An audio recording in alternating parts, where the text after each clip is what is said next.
hit sixth. Edgar Renteria at short. Eli Whiteside and Barry Zito. Defense for the Bucks: Garrett Jones in left, Andrew McCutchen in center, Delwyn Young in right. That infield has been very steady. Andy and Adam on the corners, Jack Wilson, Freddie Sanchez up the middle, and Ryan Domit behind the plate for Chuck. We'll take a look at the numbers of Chuck Moe. 5 starts, 4.29 ERA. Took a little bit of a beating after that last start. But you know, right now, just 21 innings. Those ERAs, they'll move up and down real easily. It's going to be fun to watch second half of the season, though. Randy Wynn will lead off against Charlie Morton. He came over in the Nate McLouth trade. A lot of players struggled offensively last night. A total of something like 13 hits combined in that 2-1 Pirate victory. Randy Wynn was 1 for 6. He hit second last night and started in right. Aaron Rowan against the lefty Mahalam led off. So Bruce Bochy changes his lineup against the right-handers, of course, and stacks the deck, especially early on, with the left-handed sticks. The umpiring crew: James Hoy calls the balls and strikes. Charlie Relaford is the crew chief. He's at first. Larry Vanover at second base, and the third base umpire is Sam Holbrook. Randy Wynn hitting .273 overall. Much better from the left side of the plate. He's hitting only .123 as a right-hand hitter, .310 from this side.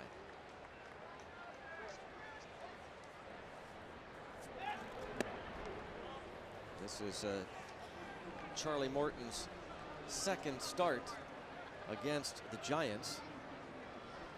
As a Brave last year, he allowed 3 runs in 6 innings, but was outdueled by Tim Lincecum August 17th last year at Turner Field. There's the strike. It's 1-1. A cool 66 degrees. There is Tim Lincecum. No decision. 10 strikeouts in 7 innings. And it's 1-2.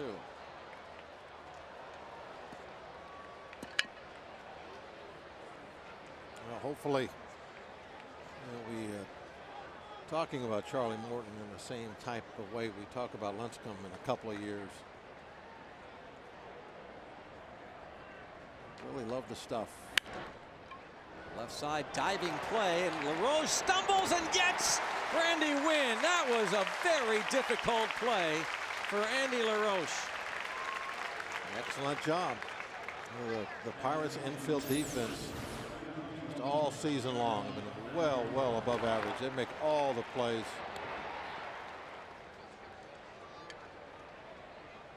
Bounces up, throws it over to his brother. Andy LaRoche robbing Wynn of a hit. Now John Bowker. You see the movement of that fastball kind of going down and away from the lefty. That's the pitch you're going to get a lot of ground balls off of. If you can hit that spot down and away all night long with it.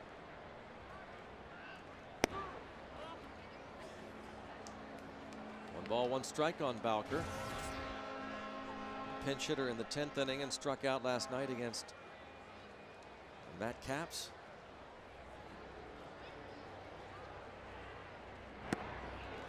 Good pitch there, 1-2. But the changeup, I think. The same basic direction as far as the movement is concerned as the fastball, just about 10 to 12 mile an hour slower. And it gets way out in front. One, this is going to be a two-seamer down and away. Didn't get it away. Well, it was drilled to center field, but look at Andrew McCutchen's speed. He got there so fast he was actually able to slow down and coast to the ball. Let's watch where the pitch was. It's supposed to be away. You could see Doman having to reach back across his body to catch the possible fastball. So it definitely didn't get away. Hit pretty hard to center field. You know, last night, Greg, I thought there was a lot of balls that were hit fairly well that just didn't go anywhere. I agree. Except when Jones hit him. Yeah. He's the only guy that seemed to be no problem. But there were a number of balls that just couple that McCutcheon got hit, out there, yeah, and just did nothing. And that ball there that McCutcheon just got, he caught that probably 10 feet before the warning track. Off the bat, I thought that ball had no problem getting over his head. It just didn't carry.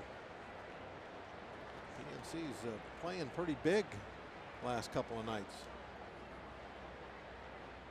You know, of all the things you talk about with this great ballpark, and obviously it's hard for us to be real objective because we do think it's the best, though we've seen them all. One of the other things that makes it so great is its uniqueness and that it plays differently on any given night. You just really can't judge this ballpark.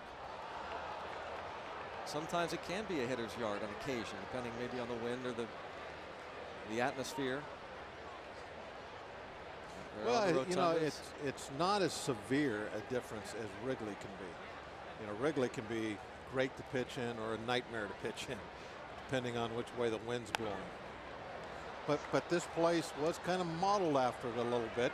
You have just 2 decks, so it doesn't cut down a lot of the wind. So if you do have a little bit of a breeze, you know, coming down the river, up the river, whatever, it's going to affect the baseball more here than probably any other place we play other than Wrigley Field. I'm with you. It's a great ballpark to come and watch games in. Oh, Delwyn Young feeling more and more comfortable in right field. Buccos flashing the leather early. Andy LaRoche, Andrew McCutcheon, and Delwyn Young.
Russell's starting lineup against Barry Zito. It's brought to you by PNC. Andrew McCutcheon steps in, and then Freddie Sanchez, 4 for 9 his last couple of games. Garrett Jones, 9-game hitting streak.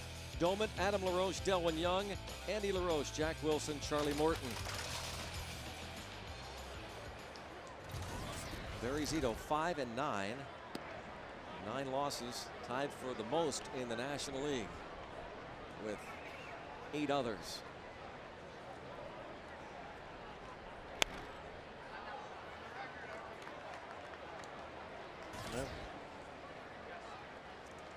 You know, he can't control the money that was offered him, so you know, you really can't say anything that, you know, negative about him. I mean, he goes out there, he tries to do his best. And a nice start right up the middle for McCutcheon. Mac's going to have a big night.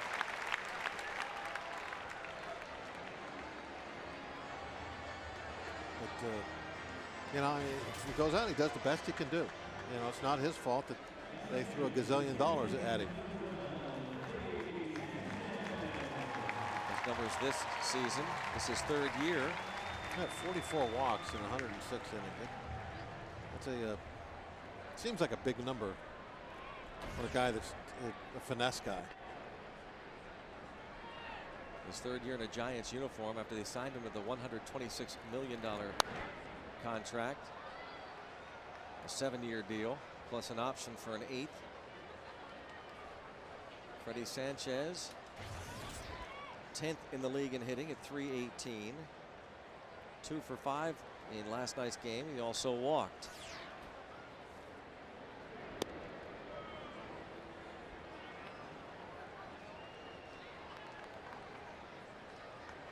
He's on deck.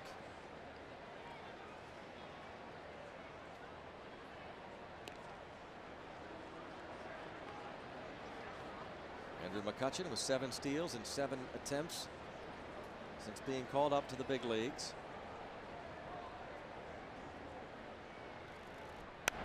He looks like he wants to run. I'm looking straight down at him. He looks real. He's up on his tiptoes and moving his feet back and forth, up and down a little bit as the pitch is going.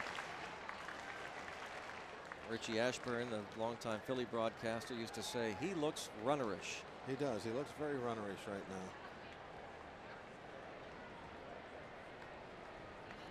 now.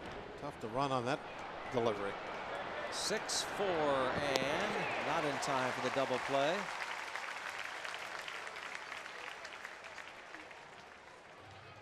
Now Garrett Jones. Batting third, the left fielder, number 46, Garrett Jones. Garrett Jones has hit safely in 9 straight games. He's homered in 4 straight. 4 homers in his last 17 at bats. His 7 home runs have come in 48 at bats. Now the only downside, as you see, 7 homers, only 9 RBIs. It's because nobody's been on base for him. Can't knock him in. Time to check out Bob's Tips to Win, presented by Rivers Casino, opening August 9th. Well, here they are. Odds are Jones is going to float one down to the casino tonight. And as I said, McCutchen going to have a big night. He's going to pull the lever for a lot of big hits. And off to a good start. Yep.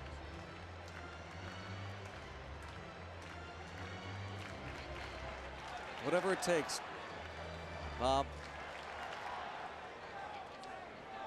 So you called Garrett's home run last night in the 14th. That's amazing. You know. You've been there, Bob. Fly ball to left. Near the corner. And it is out of play. But that is an example of why Jones, it's a fly ball that was creeping toward that short porch and left. Yeah, it's not very far down that line. The ball was up in the air a long time. So needed it to get into the seats so it wouldn't be an out. Now Zito has given up 13 home runs. It's not in the top 10, but it's approaching the top 10 in home runs allowed. 2 balls, 2 strikes. And again, Garrett Jones has hit 4 of his 7 homers against lefties. Playing his 13th game since joining the Bucks June the 30th. Signed over the winter as a minor league free agent and invited to spring training as a non-roster player. And he goes the other way, and he's got extra bases again. Now, had McCutchen been on first, McCutchen scores, but the Pirates settle for second and third with 1 away.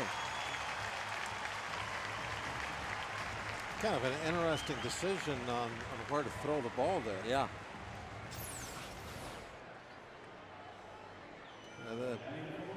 Freddie could have probably scored on that.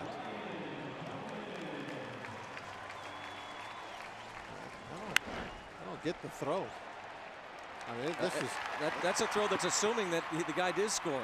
Well, right? No, this is not knowing your scouting report and thinking you got some slow plotter that you could maybe.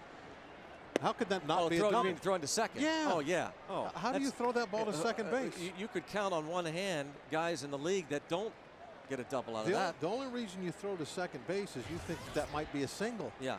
How is that ever going to be a single? Now second and third in the infield back. Yeah, of course. I mean, there's no way that that's not an automatic double. You're right. I mean, you have to throw that ball toward third base to prevent the runner from scoring. That's a Bowker out there. Second and third, and they'll concede a run. 1 ball, 2 strikes as Ryan Domit tries to get the rust off. 2 for 18 in the 4 games he's played since returning from the disabled list with a broken right wrist. In the infield back, but it's 1 and 2 on Domit. Just get one in play. He did. That'll do it. Line to left.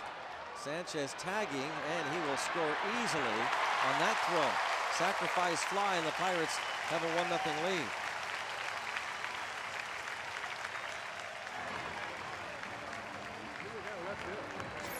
Avoid the strikeout, get the ball put in place, not very deep. Bowker, I'm going to say not much of an arm.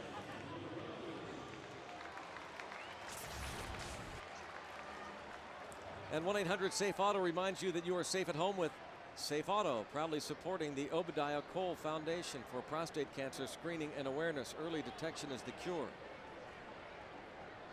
Domit, sac fly RBI. Garrett Jones at second for Adam LaRoche. Struggling big time again is Adam LaRoche. Hitless last night in 5 at-bats. He's 0 for his last 18, and he has 2 hits in his last 33 at-bats. Almost nicked on that pitch. Zito has hit 7 batters. Well, one thing we've always seen from Adam is just incredible streakiness.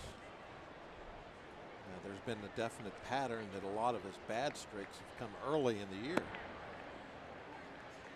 But even in the second half, when he usually hits better, it's usually in bunches.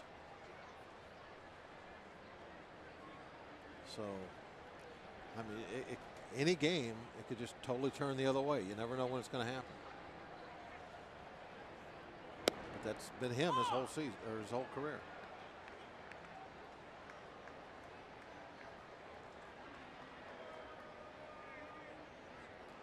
Two and 2 on Adam LaRoche, with Garrett Jones at second.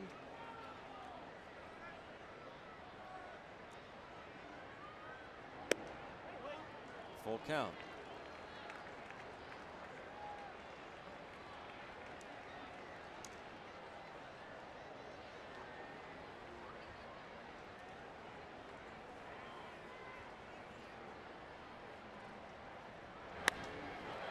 It's this one to right, but it's going to be caught by Shearholtz nearing the track. Garrett Jones plays a role again as the Bucks take an early 1-0 lead.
Don't want to miss this country music chart topper?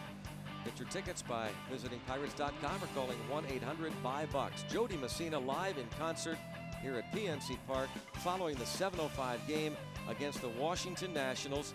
Great show, great performer. Pirates.com, call 1-800-BUY-BUCKS. You don't want to miss it.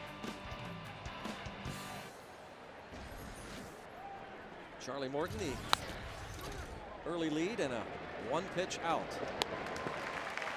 Those are golden at any time, but especially early in the game when you really want to get off to a good start with your pitch count, put yourself in a position to go deep in the game, get those guys swing that first pitch, get that quick out.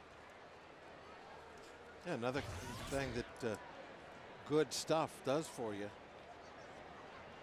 is that you'll have certain hitters come up there that they want to hit the first thing they see that they think they can get in play. They don't want a long at bat. They don't want to try get into a position to where they might strike out. They're afraid of that 2-strike count. So they're looking to get something put in play as soon as they can. Although it didn't look like Charlie's velocity tonight is not mid-90s yet. No, you know what though, and I saw the same thing last night with Lincecum, is the difference in our score or our radar. That's whoa. What do you got there? That's a Charlie. speedometer. I was trying to draw a speedometer. That was the needle for the speedometer. Last night we had Blast do the broken arrows. It was a needle for the speedometer. It's like, I like it. Look at that. Wow. About that. Whoa. Get up there, Charlie. And 2-2 now. Now back to serious. That's what I was trying to say. Now. The difference between the stadium is about 2 or 3 miles per hour quicker than our gun on the TV, and it was the same way last night. Lincecum on the stadium was throwing 93, 94 at times, 91, 92 on the TV gun. Same thing that I'm seeing tonight with Morton. Oh, that's interesting. I don't know who's, he might be throwing a little harder tonight than we normally. Steve and I didn't really pay much attention to the stadium board last night because, frankly, sometimes you look at it and you've got to get it at the right time because they've got a lot of other stuff on those sideboards. So, but now that you tell us that, that makes a little more sense because we were wondering why Lincecum would have been so off. And a strikeout for Ishikawa. Tight curveball.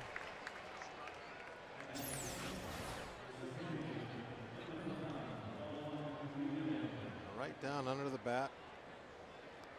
Give Doman a little knock on the shoulder. Whew, boy, that one came off the table. Then. That's where the old baseball saying that the curveball, good curveball, just rolls right off the end of the table. That's it. Is that the old Uncle Charlie? Comes from straight at you, straight down. Chuck Moe. He's got a hook. We used to call that hook the Uncle Charlie. Now Juan Uribe takes 2-0. Go back far enough. I think they called it the down shoot. Yeah, they did. Down shoot, yep. Up shoot, in shoot, out shoot. And 3-0. They basically didn't give the names much thought. They just kind of said what it did, and that's it.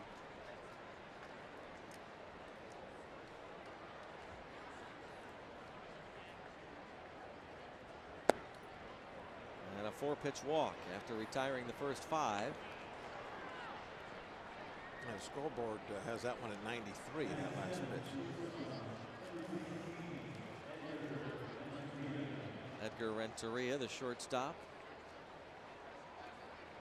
hit 5th last night and went 0 for 6 with a strikeout, a couple of ground balls, and 3 pop-ups. And he also hit into a big double play to end the 14th inning. Evan Meek got the win with a scoreless 14th. Ball 1 on this veteran Renteria, and time called by Doman after Ishikawa struck out on that breaking pitch in the dirt. Uribe walked on 4 pitches. Now Renteria takes ball 1. It's all right, no problem. He went with that first pitch, curveball. He didn't get it over for a strike. Nobody hurt. 25 years old, his 6th start of the season, recalled from AAA Indianapolis June the 10th. The thing you hate about that 2-out walk, it's, in a way, it canceled out that first pitch out. You know, that one pitch out that he got. Now you walk a guy with 2 outs. Another guy comes up. Now you're throwing extra pitches. You didn't have to.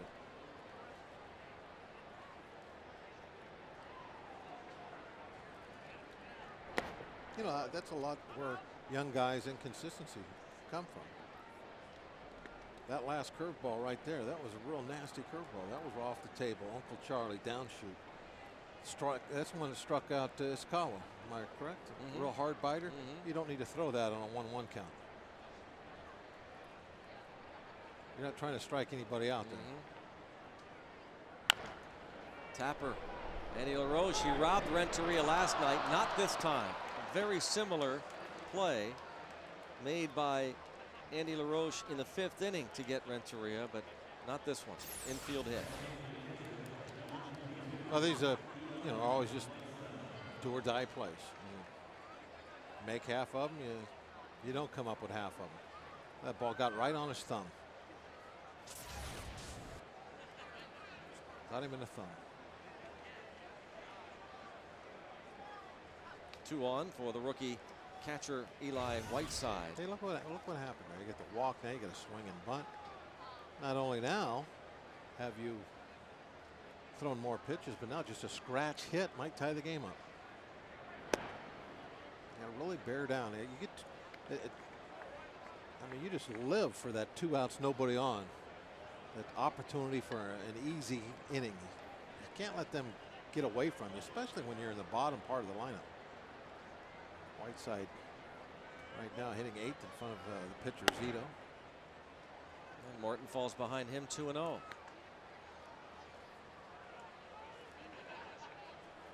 Joe Kerrigan, a 2nd inning visit.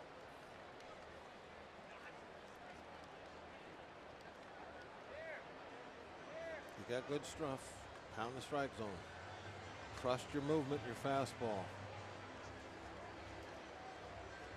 What do we always say, Greg? Be aggressive to the mitt, Bob. That's right. Be aggressive to that old catcher's glove. Stare it down, fire it right at it. Basically, you're trying to ignore the hitter.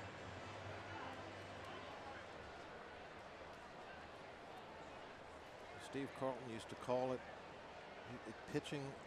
In his mind, it was like the game wasn't even happening around him. There was no hitter. He called it an elevated game of catch. That really simplifies it. It really does.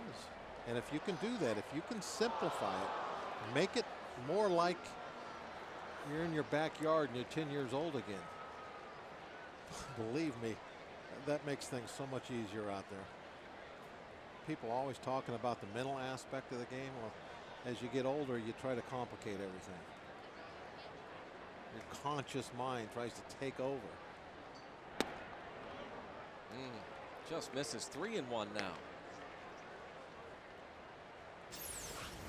Now this time he tries to finesse in a curveball, which is fine, but he just didn't accomplish it.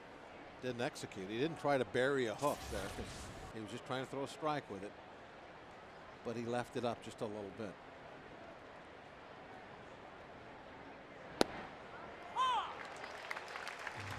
Finesse that one in on a 3-1 pitch.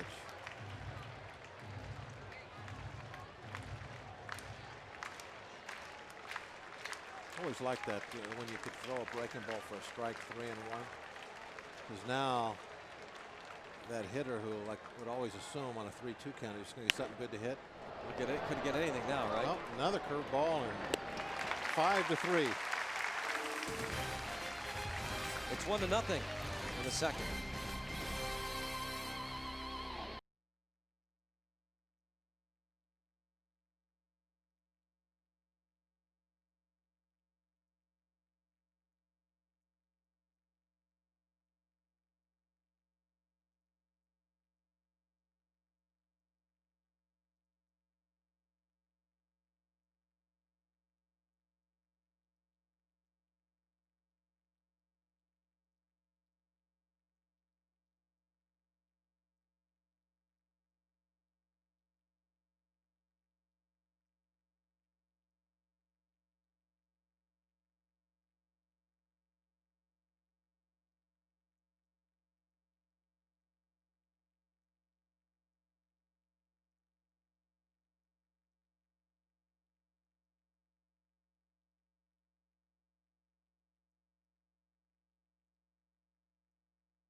talking to the pitcher.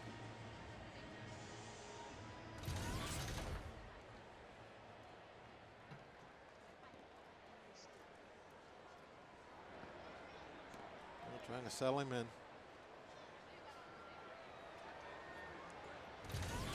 Delwyn Young batting from the right side against Zito.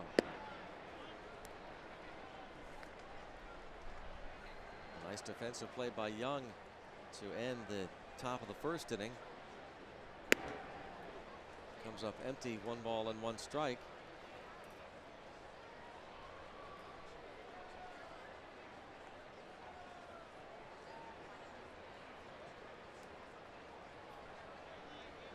'21st start this season in right field for Delwyn Young. Also started 4 games at second.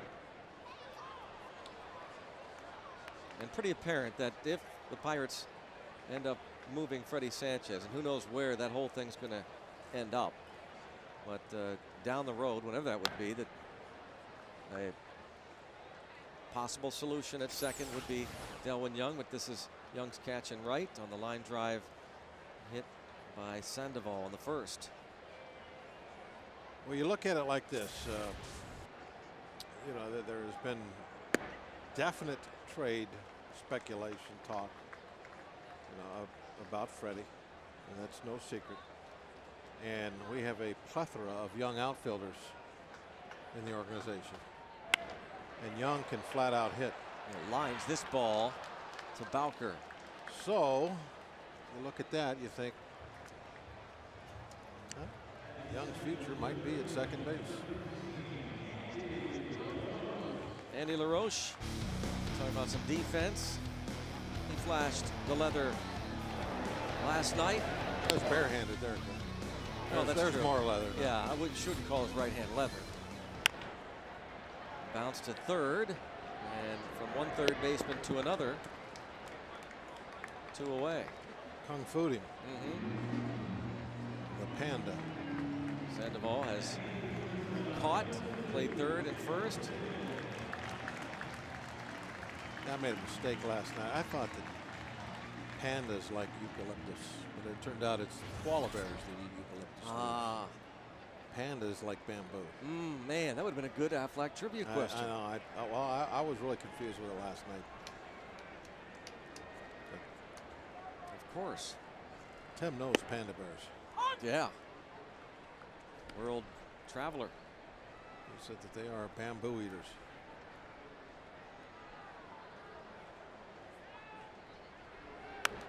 Now that ball popped up. Foul territory. And easy play. An easy inning for Barry Zito, though Delwyn Young lined out to left. Through 2 innings, 1-0 Bucks.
1-0 Pirates, third inning. Time to check out our day automotive this day in Pirates baseball history. On this date, 1957, Ernie Banks and Chuck Tanner of the Cubs both hit inside the park homers at Forbes Field. The Cubs lose to Pittsburgh 6-5. Our this day in Pirates history. Thank you, Day Automotive. Was Chuck fast? Sure. Ball must have got caught up in the batting cage out there. Come on now. At the 460 mark. 2-0 on Barry Zito. Saw a shot moments ago of the left field Loonies. They had their second annual luau tailgate party before the game. And 3-0 on Zito.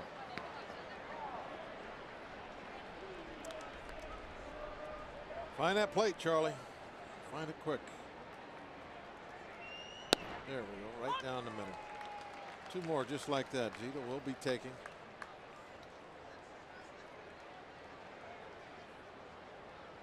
Joe watching the action. Right down the middle. Do it again.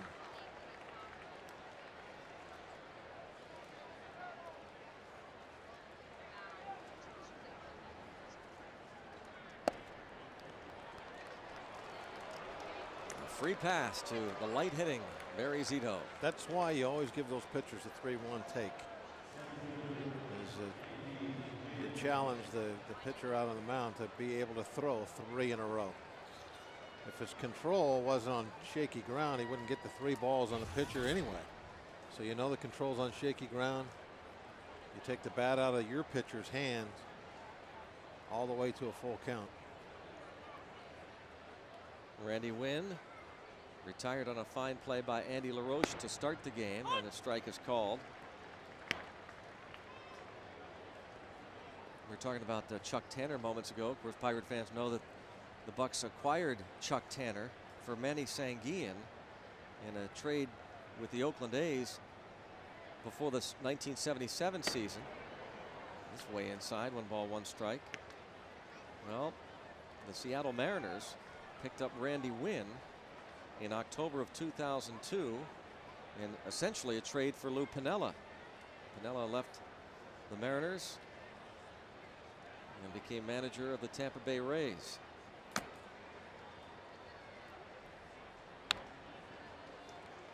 Doesn't happen often, but on occasion throughout baseball history, a player dealt for a manager. Worked out just fine for the Bucks. Not so well for the Rays. Devil Rays at that time. Yeah. But the So that's what had to happen. They had to change the name. That helped. Sure it did. Trades, none of that stuff. Management changes. Players, no. None of that. But they Changed changed the the name. name and They they won. became legitimate. Whatever you need to do. You leave no stone unturned. There's the Parrot, the home run derby champ at the All-Star game. Beat out all the other mascots. Tap towards second, tough play, and the out will be recorded at second base. Sanchez a little trouble getting the ball out of his glove. Yeah, they might have had a shot at a double play, but Freddie definitely not smooth with that ball. Couldn't get it out of the glove, and then when he gave his feed to Jack, almost pulled Jack off the base. Double clutch, taking it out of the glove, and then that Jack reaching almost towards center field to catch the ball. Able to keep his foot on the bag, get 1 out.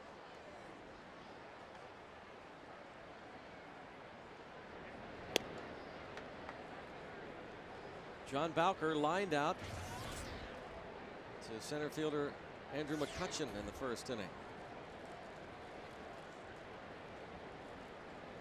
Watch Randy Wynn. When he decides to go, he normally gets his bag high and away. Like a Mountie. Yeah, he is. Exactly right. 9 for 10 this season. And since 2007, 49 steals for Randy Wynn in 55 attempts. Something. He's attempted 55 steals, and the opponents have caught him only 6 times the last 3 years. That's good and bad. Good because he's not getting caught very often, but bad because to be able to do that, you're probably not running in a lot of situations where you should be, because it's a running situation, a situation where you should be trying to steal a base, but the other team knows that too. They're pitching out, they're doing all the things to stop you. Chances are not that good at success, but if you're sneaky about it, you can have a very high success ratio. Nate McLouth. Yeah, I would put him in that area a little bit. McLouth has had an amazing success rate I think on the stolen bases. Jason Bay, if you remember when he stole like 20 in a row, right? In a row. Well, that was over the course of a season. He didn't run all that often, but he picked his spots where he knew that he had a high success chance. High chance of success. And I'm not saying that that's all that bad. It's just if you're never getting thrown out, there's a lot of situations where you should be running that you're not. If you're a base stealer, you have to run when everyone knows you are, and you're going to get thrown out occasionally.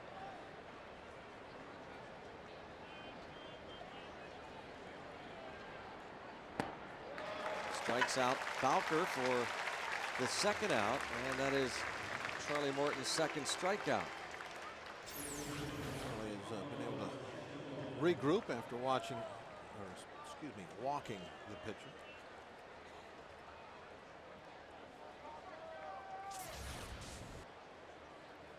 Pablo Sandoval lined out to Delwyn Young in the first.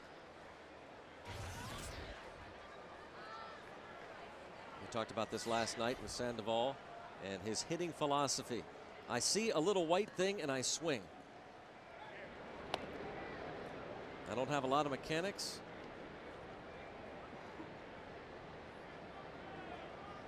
Just see the ball, hit the ball.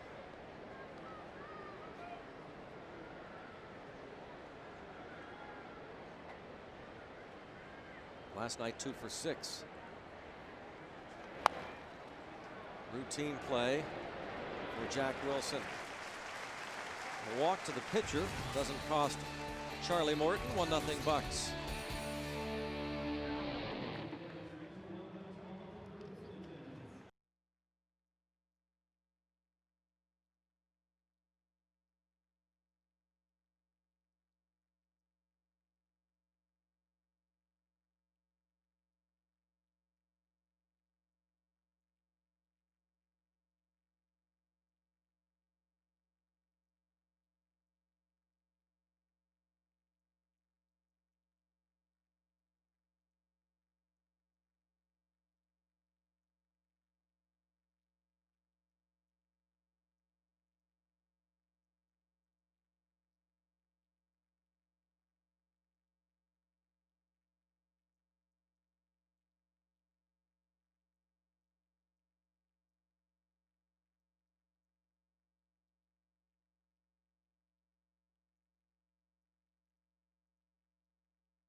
Of Inside Pirates Baseball. Get the inside pitch on your favorite Buccos on and off the field. Inside Pirates Baseball, driven by your Western Pennsylvania Chevy dealers and Geico.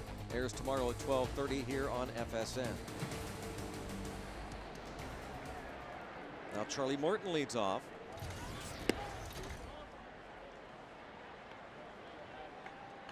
Morton with 1 hit in 22 career big league at bats.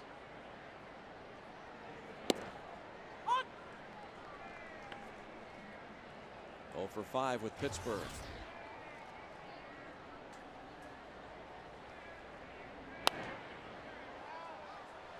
He was hampered early on.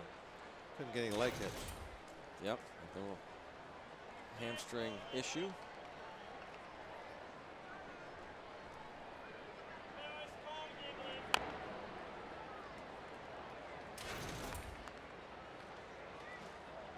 Looks like he'll be, one of those guys. It's usable. Get the ball put in play, avoid some strikeouts. Yeah, not on that pitch. Got a taste of his own medicine. Uncle First Charlie. K for Zito. Take a look at tonight's Barrel Automotive League leader stat. Home batting average rankings in the National League. Pirates tops. And that's a good omen. The Pirates are going to be playing most of their games at home. I don't even do it justice by saying most. It seems like we're playing like 2-to-1 home games this second half.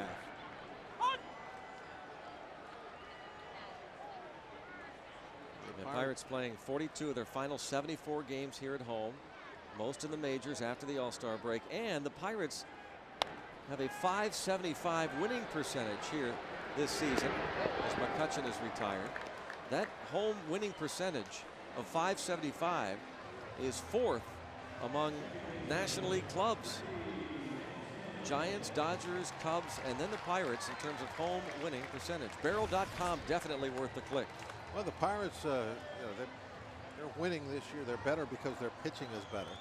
And even though we just got through talking about how a fair ballpark this is, it is very comfortable to pitch in. You have that big left field. If you can keep it out of the right field bleachers, I mean, you got a good chance. Lefties should love this ballpark, and Duke and Mulholland, they both do. So if you want to look at a pretty big positive going into the last half of the season, that's one of them. Pirates are going to be playing a lot of games, the ballpark they love.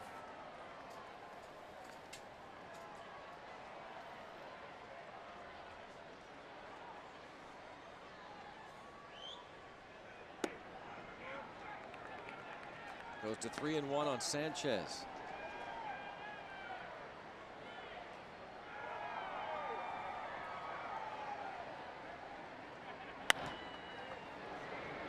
And the Pirates retired in order. 8 straight set down by Zito since the Garrett Jones first inning double. Pirates have a 1-0 lead.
Name them and how many Cy's they've won combined. All right. Let me on their staff. 3 former Cy Young Award winners on their staff. Can you name them and how many Cy's they've won combined? This could be a trick question. There's 2 staffs in that dugout. There's a coaching staff and a pitching staff. It did not say pitching staff or coaching staff. I think you found another loophole. It just said staff. I think you have found a loophole. And I believe on that coaching staff, oh boy, is a man named Dave Righetti. Yes. Am I right? You're correct. No. Did he I don't know. I don't know, but it's certainly worth investigating. It's worth talking about, sure. thinking about. And getting whoever came up with a question a little bit concerned.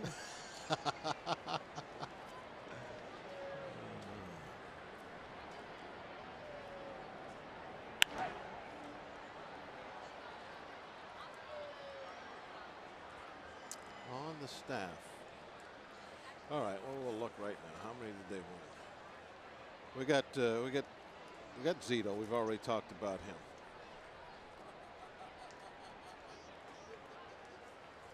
Right? I'm sorry, I wasn't listening to you, Bob. So, well, only because I was talking to the trailer, and there's such concern that they're now saying, well, maybe Righetti did win one. Oh gosh, that's great. Well, we got Zito. We got Lincecum.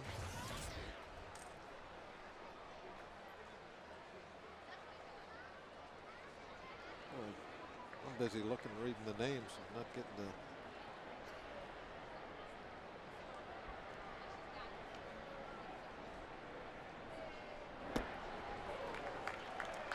Travis Ishikawa struck out in the second. 3 Ks for Morton.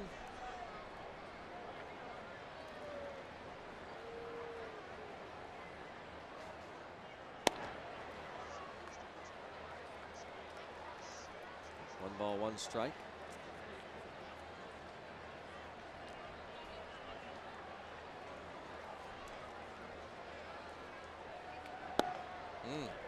Checks and takes.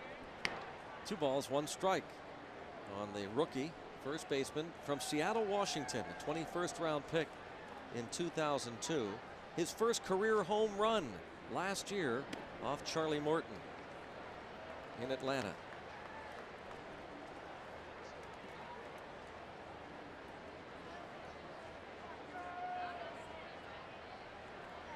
I'm going to go with 3 and 5.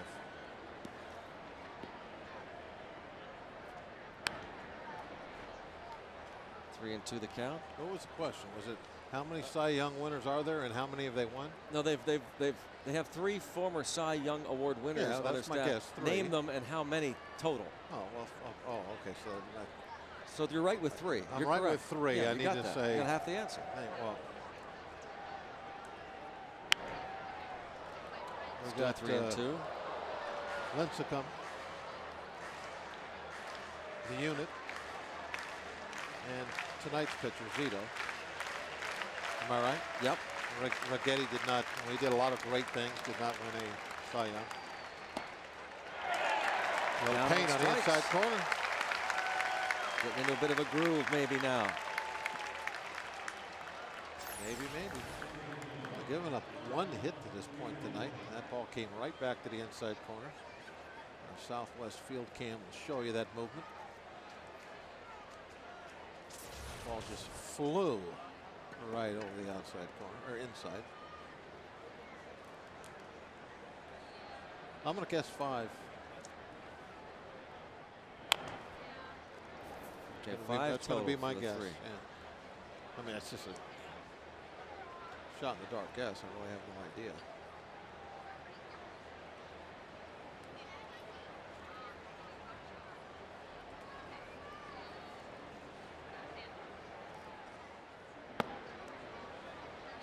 I did have the trailer scrambling there. Oh yeah. Dave Righetti 1 year won. Came in 4th in Cy Young voting. 4th. Right at Line right at Jack Wilson. 3 up and 3 down. That answer is coming up. The Aflac trivia question answer coming up next. Don't Stay go tuned. anywhere. Yeah, please.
He doubled to left to extend his hitting streak to 10 straight games.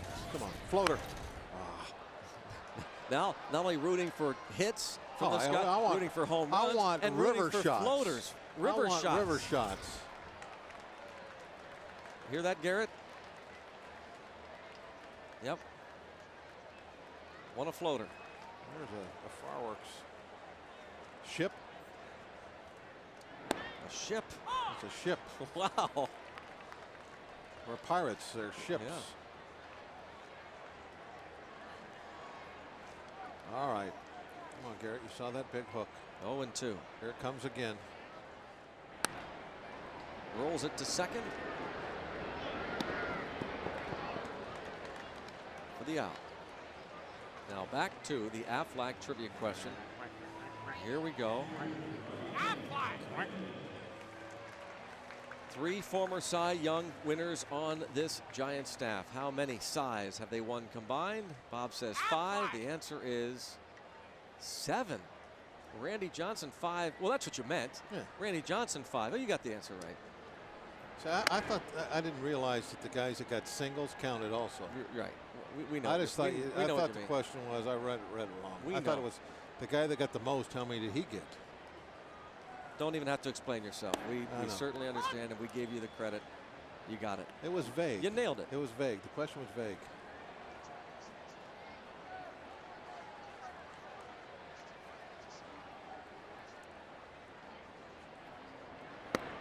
Two and one on Domit. Sacrifice fly in the first. 9 in a row. Retired now. Yeah, by we could Zito. add on here a little bit. This is starting to look like last night. We said that Zito, despite poor numbers overall, has shown flashes of his former Cy Young self. 2 starts back against the Marlins. 8 in a third innings of 4-hit shutout ball. Domit lifts one to right. Shearholtz, 2 outs. You know, another thing that kind of worries you now at this point to see Zito doing what he's doing, and we're kind of sitting on that 1-run lead. Our MO, and I think you touched on it a couple innings ago, has been beat the stars. The guys with the 2 ERAs, with the pedigrees come in here, we beat them. Guys with the 5 and 6 ERAs, we have struggled with and lost to this season, especially here at home. And hopefully, those 2 scenarios don't play out again tonight. Adam LaRoche, his woes continue as he skies this one And it drops into the mitt on the first baseman Ishikawa. So Zito rolling. 1-0 Bucks through 4.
Pirates scoring their run in the first on the Garrett Jones double and the Ryan Doumit sacrifice fly. Barry Zito, 1 strikeout, no walks. More importantly, has retired 11 in a row since the Garrett Jones first inning double. It was 1-0 Pirates into the 7th inning last night. The Giants scored their game-tying run on an error by Freddie Sanchez. Edgar Renteria, a swinging bunt single to third base in the 2nd inning.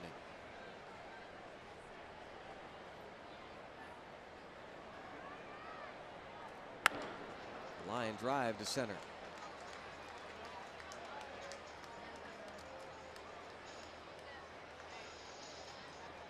If you're going to get it up that high, it's got to be in on the hands.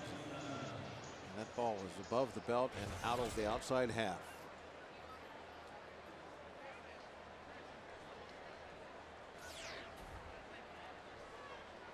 The rookie catcher, Eli Whiteside, bounced to Andy LaRoche at third base in the 2nd.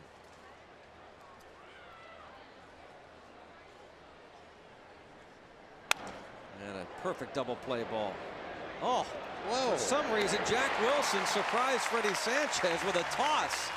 Who knows why Jack decided to do that? Sorry, he says. And Freddie not thrilled about it. You can understand why. No, I mean, this was almost a disaster. A little. This would have been like the mustard came off the hot dog play. Jeez. Freddie, you know, thinking as you did and as I did, that was a perfect 6-3 double play ball. That it was going to lead Jack right to the bag as he's fielding it. And Freddie had no intention of getting in his way.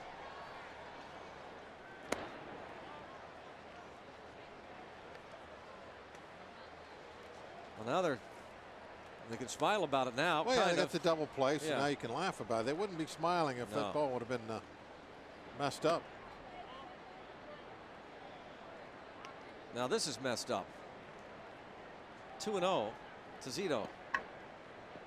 As Wilson and Sanchez, of course, they know each other so well. Great friends. We played with each other. I mean, we've talked about it a number of times over the years in youth baseball in Southern California. They were flip-flop back in those days. Freddie was the shortstop. Jack played second. Yep, here we go. This is Sanchez. And just getting Zito. An interesting, shall we say, top of the 5th. That is only the half of it. 1-0 Bucks.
This again is this bizarre play that Jack Wilson, for some reason, decides to toss to Freddie Sanchez. And Freddie was not happy immediately, but then as time went on, they chuckled about it. And Freddie Sanchez talking to infield instructor and first base coach Perry Hill.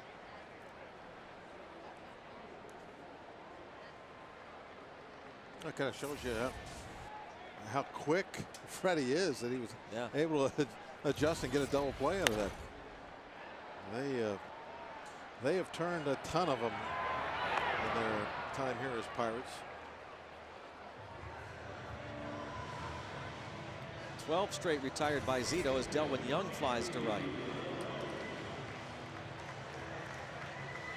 You think back, though, as long as Jack's been here, he's had a number of second basemen that he's had to work with.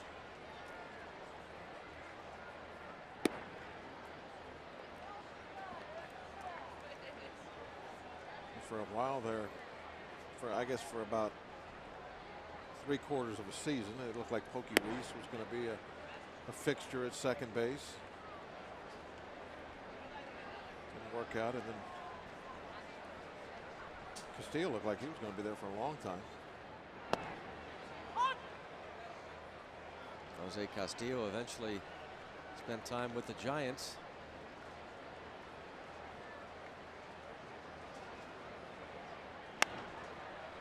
And a fly ball to right. 13 in a row. Set down by Barry Zito.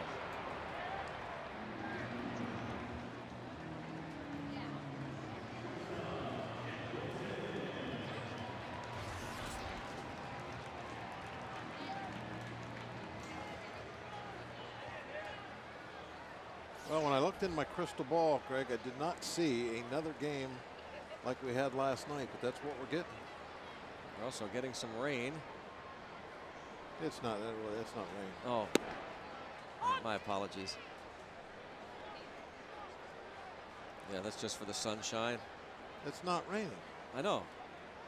Look So at they're putting up the umbrellas for the sunshine. People are heading to grab some of that great concession food. Exactly. And that's not sure why they're doing that. There's no reason for that or that.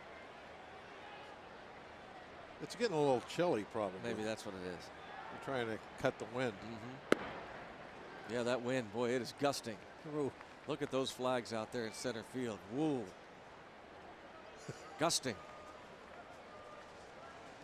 Good night for a windbreaker. Makes all the sense in the world. Anyway, you were saying? Well, we use plastic for windbreakers. Yeah. Was this year in Cincinnati, Yeah, wasn't it? It wasn't raining in the booth. No, it was plastic. cold. We had trash bags on. And windy. Jack Wilson, a fly ball to left. So Zito rolls merrily along here.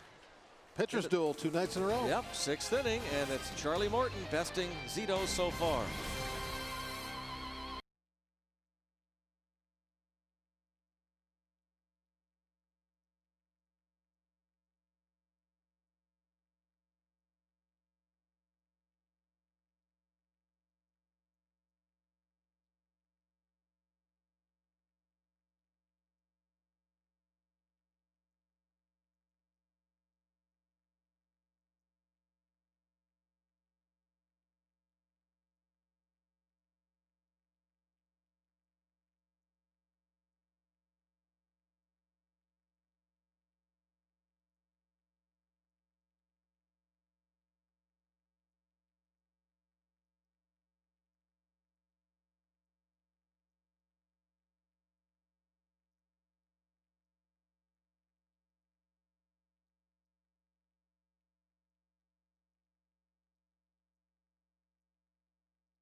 Oliver Onion will pull away from Jalapeno Hannah.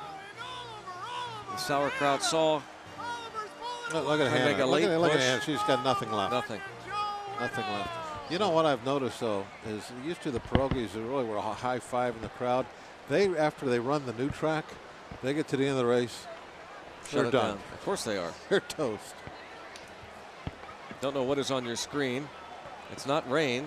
Well, I don't know why they're calling timeout. I was just going to say the reason I know it's not rain is because the umpires have not called the game, but now they have. It's not really raining. No, it's just a little sprinkle. That's all it is. You look around, there's blue sky everywhere. Sure.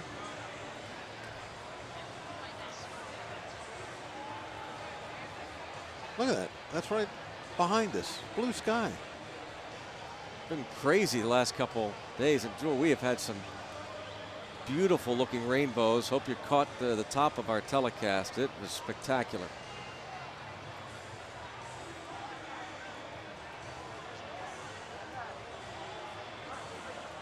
You see all the fans have made their way into the ballpark, and we're still walking to the yard. There it is. Look at that. That is something else.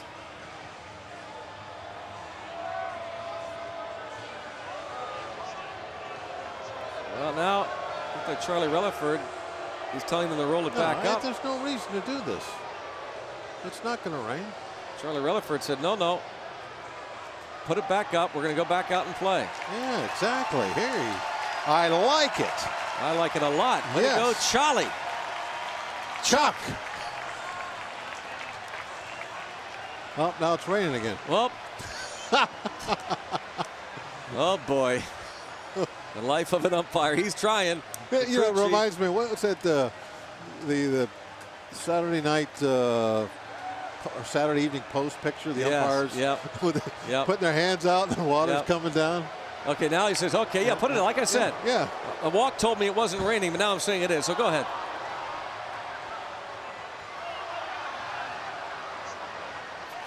Crowd. They know it's not They're raining. reacting back and forth. They know it's not raining. This is going to be over with in 30 seconds. Okay, we have a clock. Can we put on the 30 seconds. 29, 28, 27, 6. Won't be long 9, now. 4. You know, and here's the thing too. This is trick photography. These are long lenses that you're looking through. So, you know, you're seeing 300 yards worth of rain in one little shot. It's not raining that hard.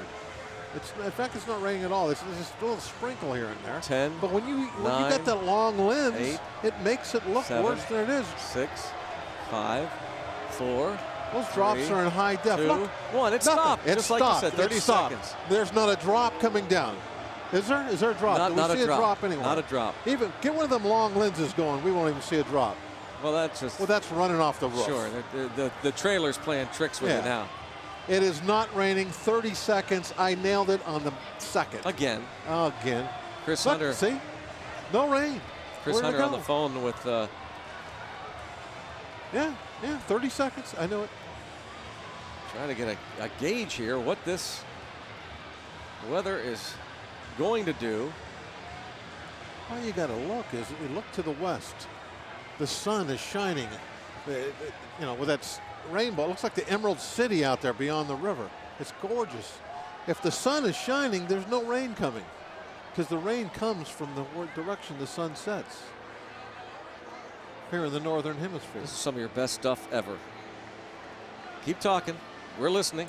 Look how beautiful that shot over with the city. See any drops? No drops.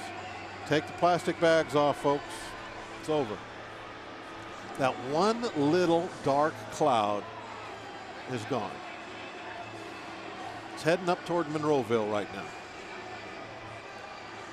There we're done. We're done. Out there on the Allegheny. No premature with the Jolly Roger. And he's still got the 4 innings left. And fireworks to follow. Pirates and Giants tomorrow afternoon, by the way. Do you like pitching? Matt Cain on the hill for San Francisco against Zach Duke. That's the fireworks ship. Fireworks ship.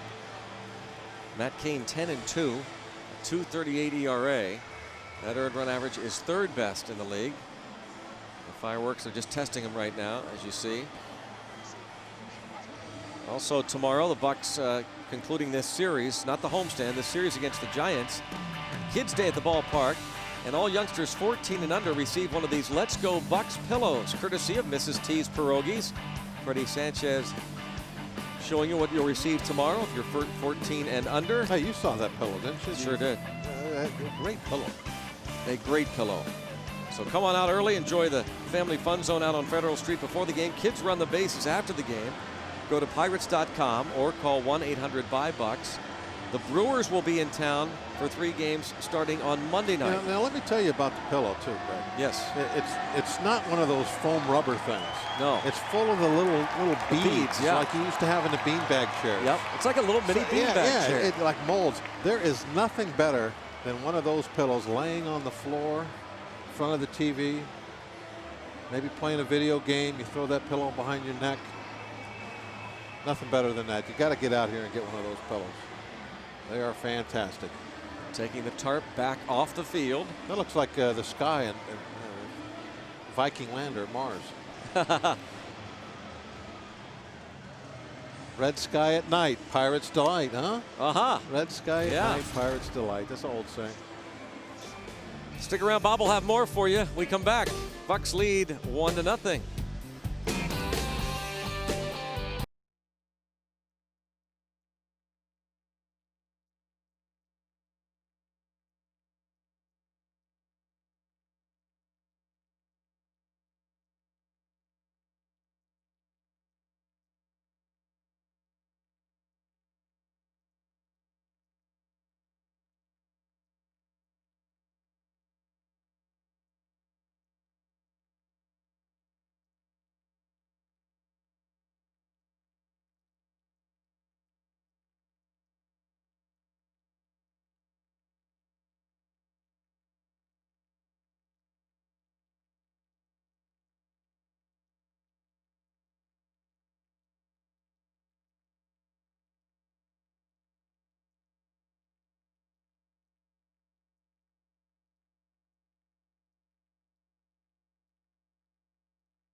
On again, off again.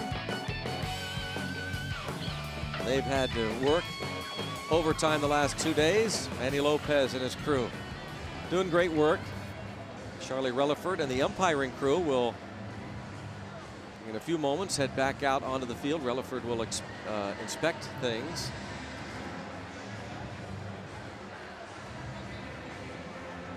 I really don't think much water got on the field. I think they'll be able to go here pretty quick. Maybe a bucket of kitty litter for the hitters, and a bucket for the pitcher, and get it started. Manny.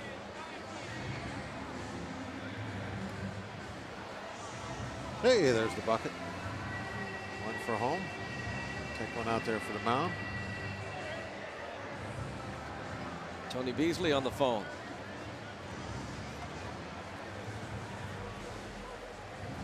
Buccos lead 1-0. on the double by Garrett Jones and the sacrifice fly by Ryan Domit that scored Freddie Sanchez.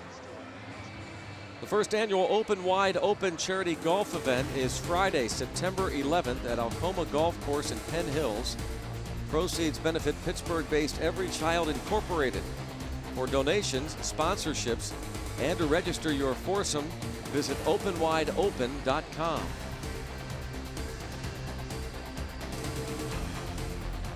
Now Morton will be returning to the playing field. You got to be loony to wear one of those shirts. Left field loonies, it's become a real popular section out there. Left field bleachers. Well, shirts are good on a night like tonight. Yeah.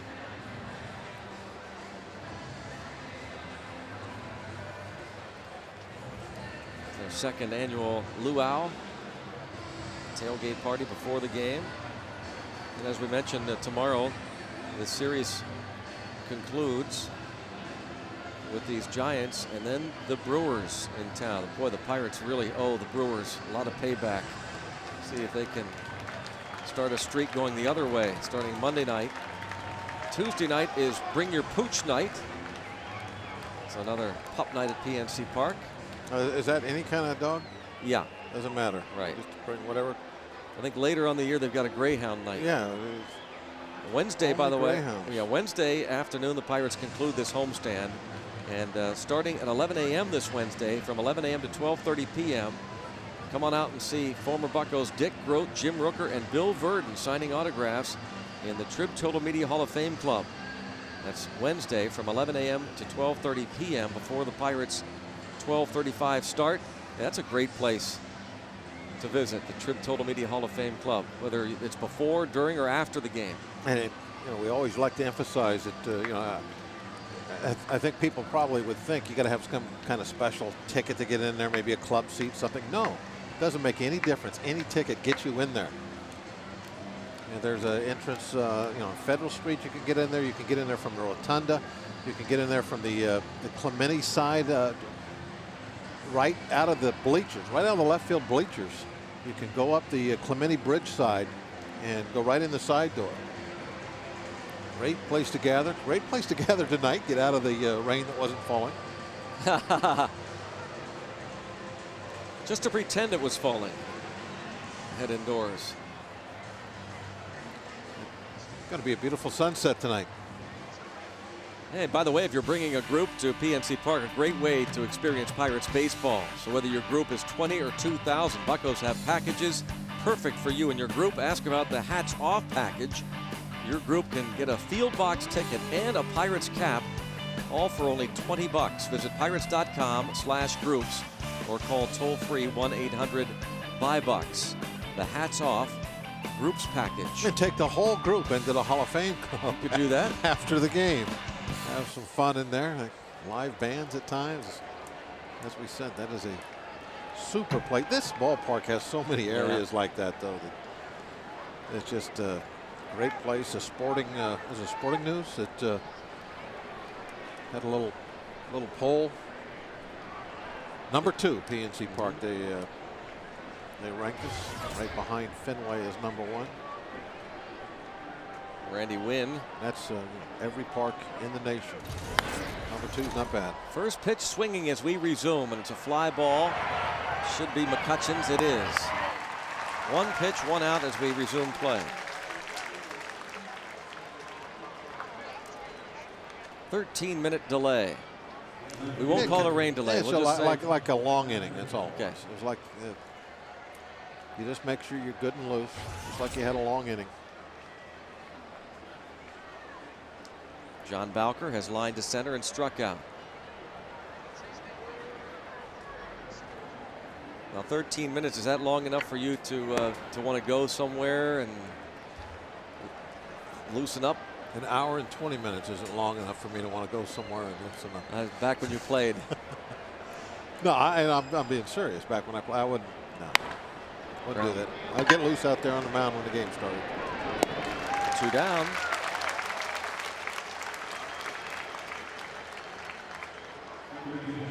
Brings up Pablo Sandoval. He has lined to right and Bounced into a force play. You know, I only have so much ammunition every night. I didn't want to waste any during the rain delay. You got to keep them.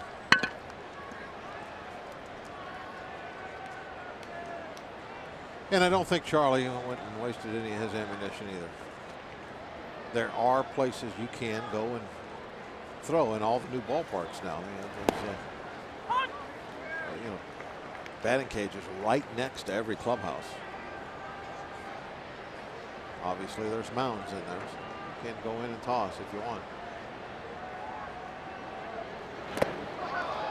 The only ballpark I guess you wouldn't be able to do that in that I know of, I guess, you know, I'm just talking nationally, would be Wrigley Field. Is that good curveball? A bad swing. Panda was fooled. Yeah. In Wrigley, the batting cages are out underneath the outfield stands. So you can't use those during the game. Oh. He's seeing that little white thing. He's trying to hit it. Nice resumption there. 6 pitches, 1, 2, 3. Go the Giants, 1-0 Pirates.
Freeze cam. Randy Wynn, first batter of the game. Robbed of a hit by Andy LaRoche. Diving to his left. Coors Light freeze cam. It's brought to you by Frost Brewed Coors Light, the world's most refreshing beer. And Charlie Morton leads off. Barry Zito has given up 2 hits. He's retired 14 in a row since the Garrett Jones double in the first.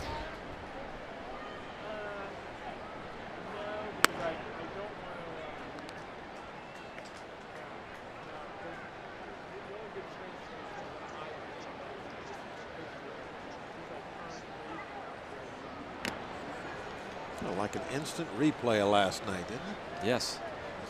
1-0. 4 hits total in the game at this point. Can't wait to see what happens in the 14th. Got him looking. He's gotten them twice. Those are his 2 strikeouts. How frustrated are the Giants getting right now with their offense? 14 and 20 innings now, and they've scored 1 unearned run. McCutchen has singled and bounced to second. Bruce Bochy, his club, despite being offensively challenged, and there's another hit for McCutchen. Pull the lever, got a big hit. Yep, tips to win. So 2 for 3. 2 for 3 he is. Time to run Little blooper, but it'll look like a bullet line drive in the box score.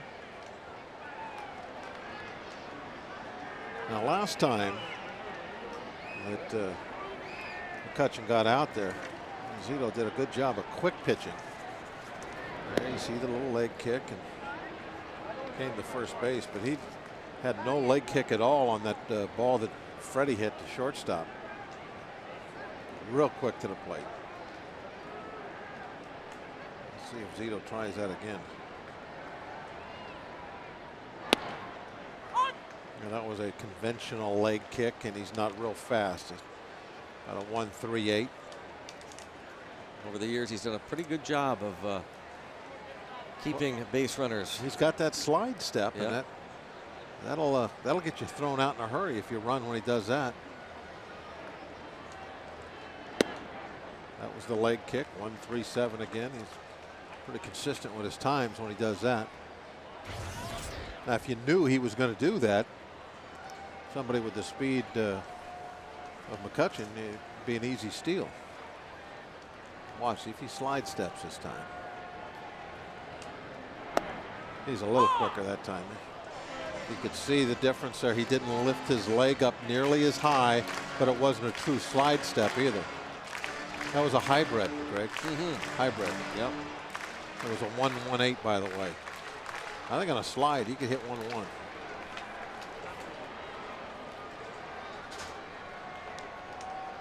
There goes McCutcheon, swing and a miss. And the stolen base, he's 8 for 8.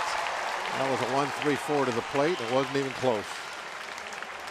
Strikeout, 2 down. I don't know why he never did the slide step. It was so effective last time. Yep. But he's not going to prevent McCutcheon from stealing if he's going to go ahead and use his leg kick. McCutcheon just too fast for that. 8 for 8 at the big league level for Andrew McCutcheon. Nice little pickup by Renneria, though, wasn't it? Yes. Or was that Renneria? I believe Might it have was. been Uribe, I don't know. Garrett Jones now. And a fly ball. Carey. Nope, not going to. Every time he hits one in the air now. We're jumping. Yeah. Buccos leave one and lead 1-0. On to the 7th.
Brought to you by Southwest Airlines. Southwest Airlines, ready when you are. Go to southwest.com, grab your bag, it's on.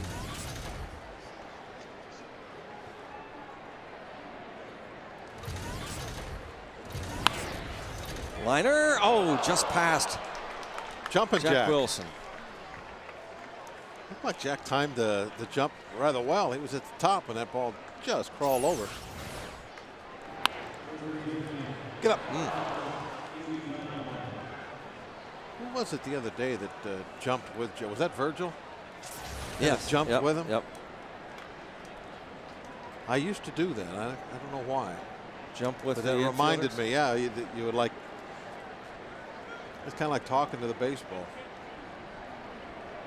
Doesn't help, but reaction, I guess. But when I saw Virgil do it. Oh, stabbed by Morton right to second. Oh, and dropped by Jack Wilson. Like a Bermuda Triangle out around second base it's tonight. a weird night for Wilson and Sanchez over there. Remember the ball that Freddie couldn't get out of his glove? Yep. It was a possible double play ball, and then he almost threw wide. Oh, perfect double play ball. Well, this is the third deal out there at second base that hasn't gone right.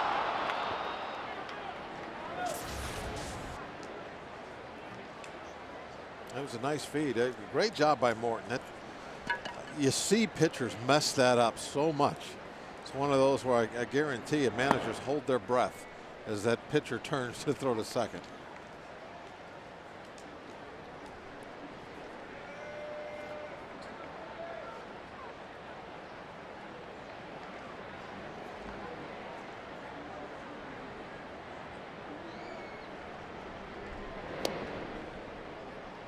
Ishikawa 2 stolen bases in 3 attempts, and Jesse Chavez loosening up for Pittsburgh. He's become a workhorse, hasn't he? Yep.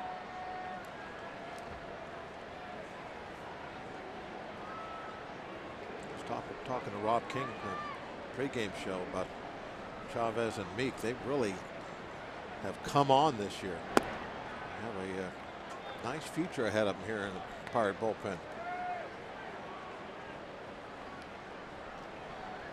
Now Tuno on Uribe, who walked in the second and lined to short in the fourth. Looks down at Tim Flannery, third base coach.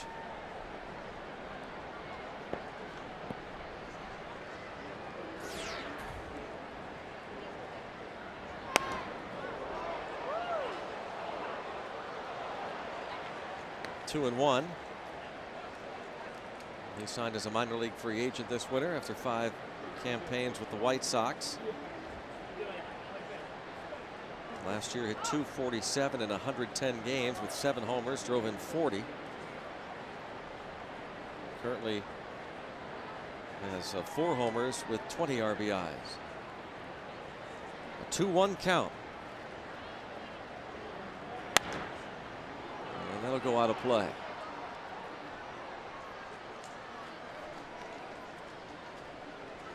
Two and two. Giants have the best pitching staff in terms of earned run average in baseball. 3.48 team ERA. They're tied for 7th in team batting with 260 average. Pirates are 9th at 259. This is popped up. Easy for LaRoche. Should be 2 outs. If you're traveling and can't watch your Pirates on FSN, you can always watch the games on your computer with MLB.tv, the ultimate baseball experience, featuring 100 out-of-market games per week live on your computer. And catch those games that you miss on demand. For more details, visit Pirates.com, where baseball is always on. Play made by Adam LaRoche, who, despite, by the way, we should point out, an 0 for last night, he did make a fine defensive play on a ball that nearly got away and would have brought in, I think it was in the 13th inning, an errant throw, left the bag, made a diving stop. I think we can say that, looking at his Pirate career, anytime he's gone through these bad streaks, which there has been, quite a few of them, especially early in the season, though, that he has never allowed it to affect his defense. He does not. A lot of players do, but he does not take his hitting out on the field with him. He really separates the two, and he's always played fine defense over at first base, regardless whether he's tearing the cover off the ball or not doing much at all at the plate. He's always been a plus over at first.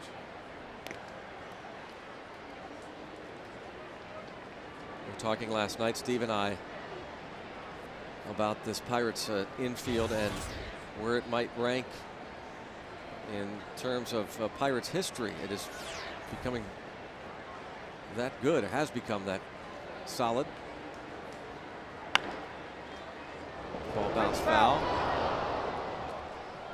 You can legitimately say that the Pirates have Gold Glove candidates, certainly at first, second, and short. And the other day, John Russell pointed out that really isn't a better defensive third baseman in the National League than Andy LaRoche.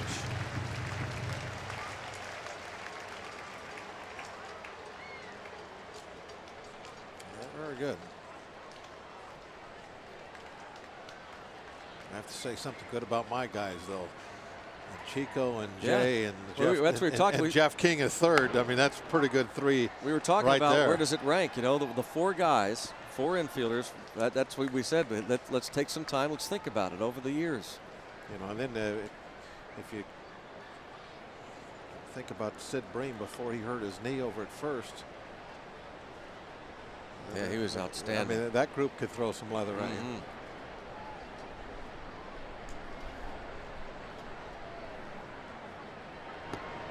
Martin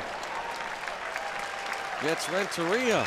6 Ks and 7 shutout frames for Chuck.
From the minor leagues, Lasting's Millage keeping it going. 3 for 4 last night. Reached base in his first 5 plate appearances last night. He's reached base in 14 of his last 16 plate appearances. Coming into tonight's action against Pawtucket, the AAA affiliate of the Boston Red Sox. And Millage is 3 for 4 tonight with a double and an RBI. Brad Lincoln went 5 innings, gave up 6 runs, 5 earned for AAA Indy. And Millage probably not going to be up to the big leagues anytime soon. Neil Huntington says he's going to stay down there for a while.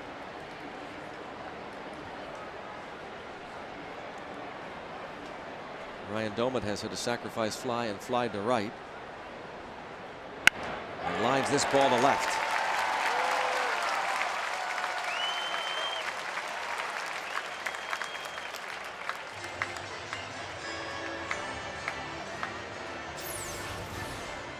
Doman up and in pitch, turning on it, ripping it out there.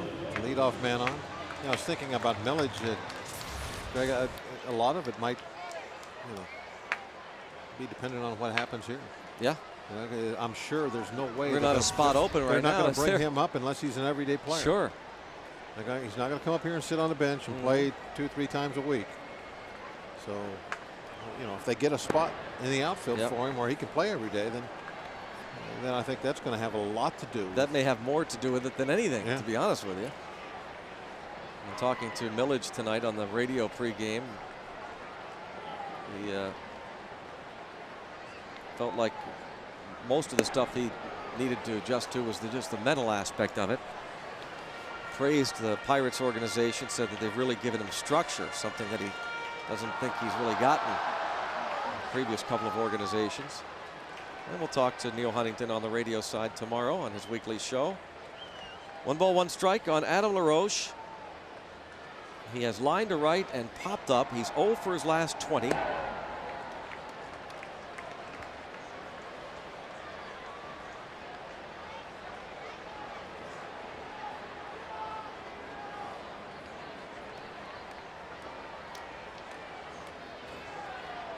Second time the Pirates have had their leadoff man on against Zito.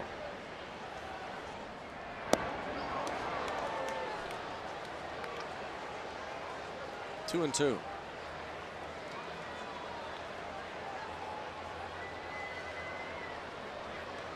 Zito about to throw his 80th pitch. Neither pitcher has been pushed in that regard tonight.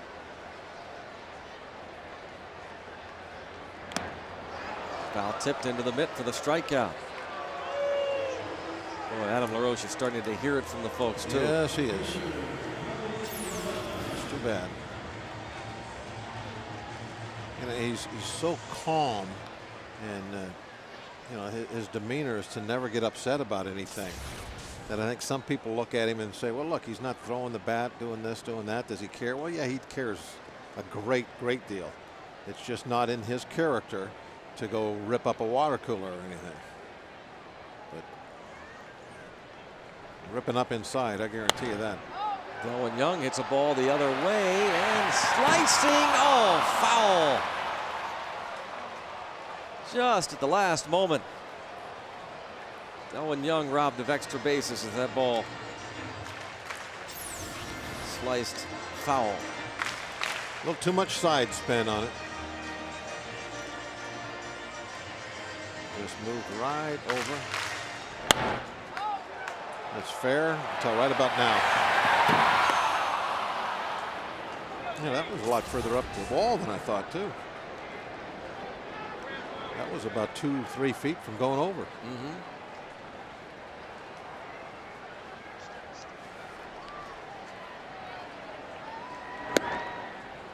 Check out tonight's leader stat update on the Fox Box, brought to you by Bridgestone Firestone. RBIs by outfielders.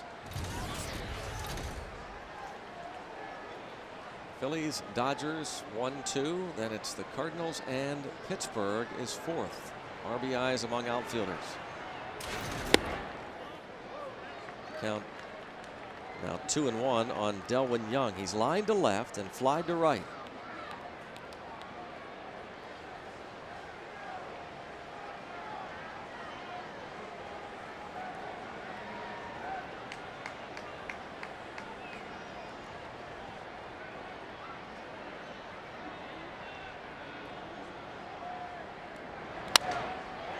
Delwyn Young has himself another base hit, and the Pirates have runners at first and second. Delwyn Young hitting over .350 in 20 starts in right field this season.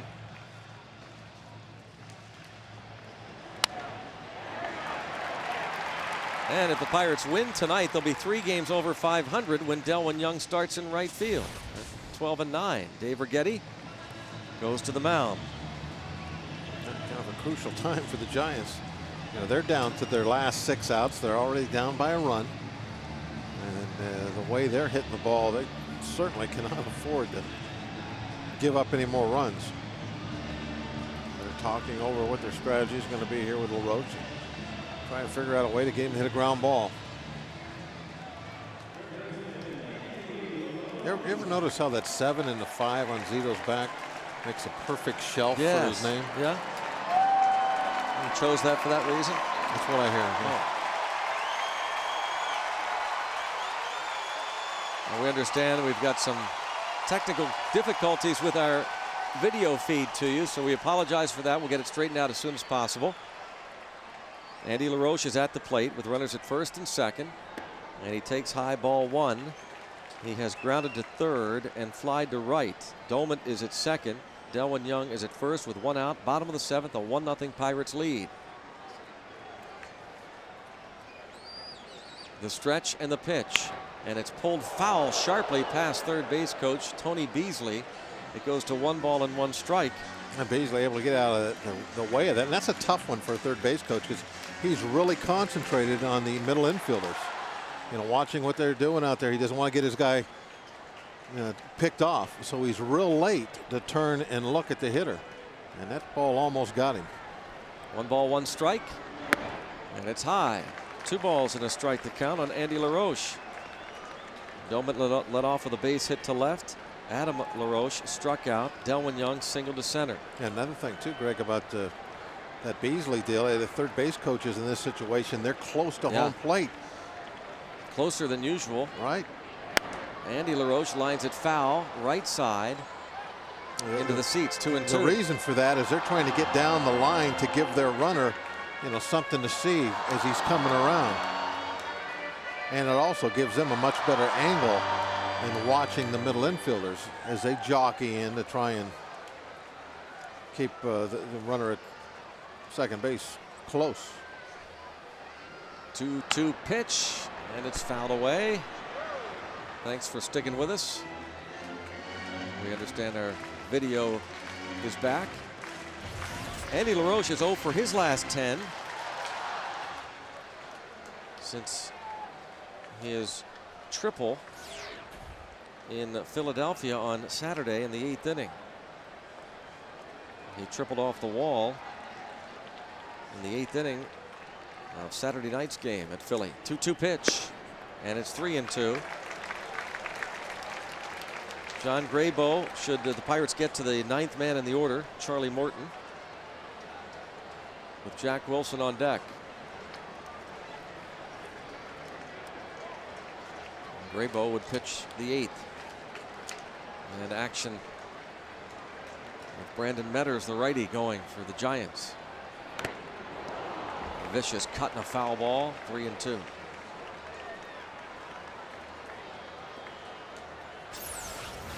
Take a look at the pitch. The breaking ball you've got a piece of. The runners are not going. So that keeps that double play in play. At least they didn't go on that pitch. The baseball on the field. Nobody sees it. Line to center. Here comes the runner toward the plate. Here comes Wynn's throw. It's cut off. An RBI single for Andy LaRoche, scores Ryan Domet, and it's 2-0 Buccos in the 7th. Just didn't have any steam on that throw coming in. No choice but to cut that one off. A high breaking ball. But a nice hanger right up in his eyes. Not much on it. Tried to just finesse it in for a strike. That will be the knockout punch as Domet crosses the plate, sliding across on the base hit by Andy LaRoche. So Barry Zito leaves. The Columbia Gas 811 call to the pen. Brandon Metters comes on. We'll be back.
This inning last night. Who didn't? Yeah. Brandon Metters pitched the 10th. He faced Jack Wilson starting that 10th inning, and Wilson lined out to Pablo Sandoval at third. Metters would walk the next batter, the pinch hitter Ramon Vasquez, before getting the next two men. Slow breaking ball from Metters. Features that pitch. Well, Salazar's out on deck. I wonder if Jack knocks in a run here. Would he stick with Morton? Would he stick with Morton? Morton's got a chance to throw a shutout. 6 outs away from a shutout. And a base hit here gives him a 3-run cushion. Would he call Salazar back and let Morton go up there and try to sacrifice bunt? Get two guys in scoring position for McCutchen. I mean, that's a doesn't matter now. Nope, popped up, and the infield fly is called. Catch made. 2 down. Salazar's looking over his shoulder, waiting, and he's going up there. So Morton's done. Nice job. Needed a base hit there. I think he had a shot to stay in the game and get the shutout if Jack would have made it a 3-run lead. Because then there would be 1 out, runners at first and second. Martin goes up, bunts. Now you got second, third, McCutchen coming up. Everything's just rolling. He only threw 90 pitches, so the pitch count had nothing to do with it. It's just an opportunity here to add on another run that John Russell doesn't want to pass up. Salazar, all his appearances since his contract was purchased have been pinch hits.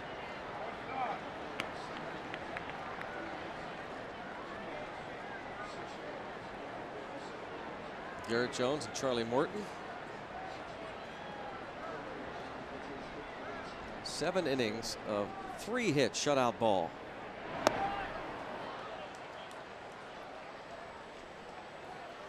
A lot of Uncle Charlies in this game tonight, isn't there?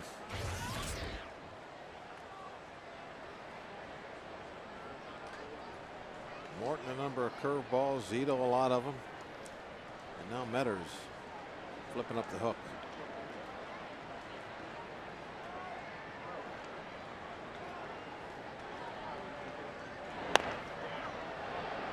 Another curveball. Just foul. Big happy birthday wish. Well, thank you, Greg. No, not to you, Bob. To young Emma Grace, 1 year old today. Emma Grace O'Malley, Danny and Annika's daughter, born 1 year ago today. So congratulations to Danny and Annika and Emma Grace. We hosted for a time before the game the O'Malley, well, some of them, the O'Malley family, including the mayor, T.O., Tom, and his sister Noreen.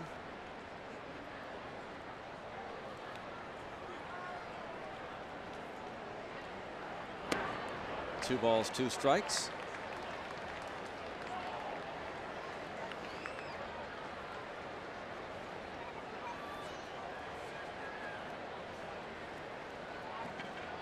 A run in here in the 7th.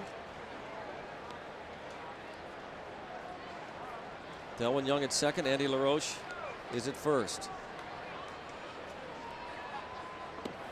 Salazar strikes out looking.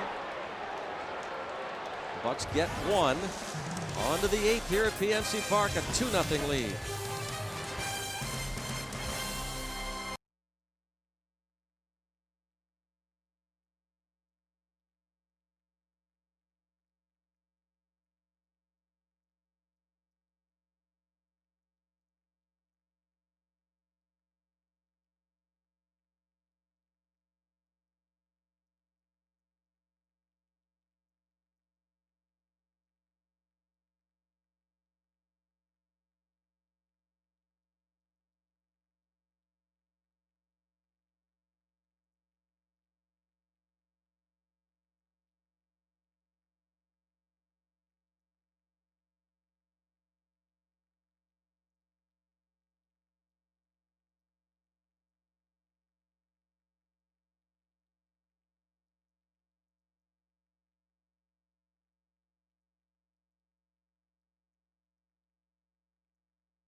cappuccinos, only at McDonald's. I'm loving it.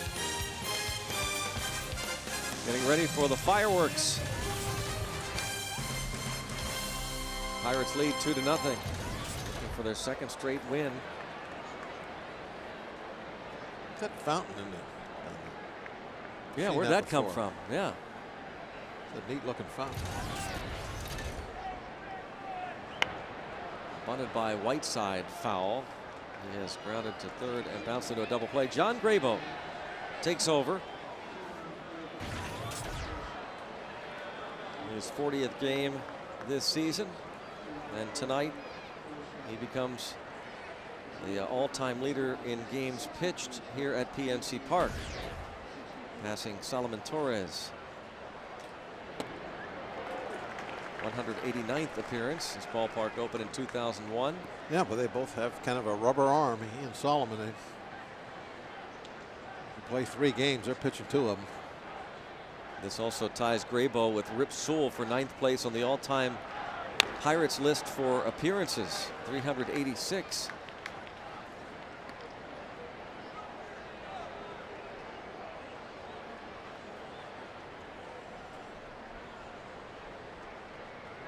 You know, I think of names when I hear names. You know, that's a good pitching name, good name for a hitter, all that stuff. Rip, I don't like that for a pitcher. Do you like Walk? Well, no, Walk was bad. That's real bad. But a rip makes me cringe because I'm thinking about like tendons and stuff in your elbow. Physically hurting. Yeah. You know, Walk, what's the big deal? I'll get the next guy. Yeah. But Rip,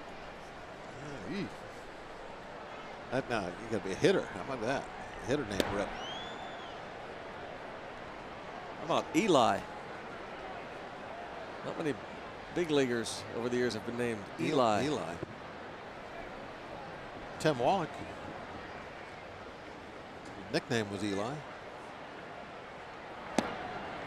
Graybo gets Eli Whiteside. Nice change of pace.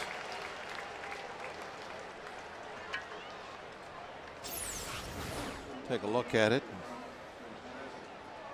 Eli says he doesn't really think too much about it, just tries to hit the white side as it comes in there. Good stuff.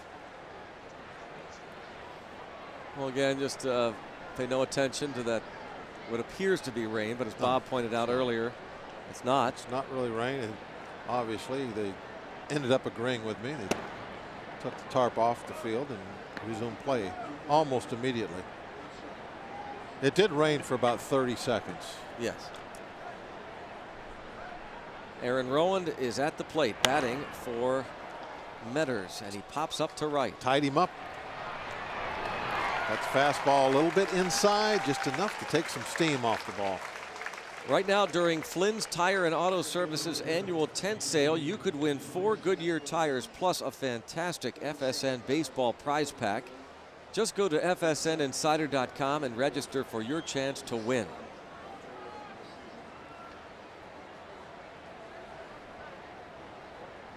I could use some tires too. Employees eligible for that? No, but still go online at fsninsider.com and check it out. I will. I'll do that. I'll use an alias. Yes.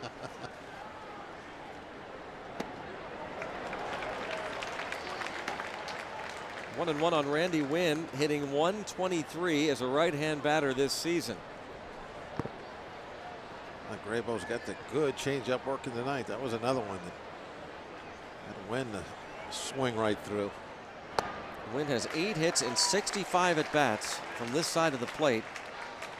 In fact, he collected his 8th hit last night in the 7th inning off Paul Mahalem. Graybo got him to fly out in the 9th inning last night. Ball be out of play. Very defensive swing that time. Paid attendance tonight, 37,023. Pirates are 12-2 this season. Crowds of over 20,000. It's the 3rd sellout of the year, 37,023.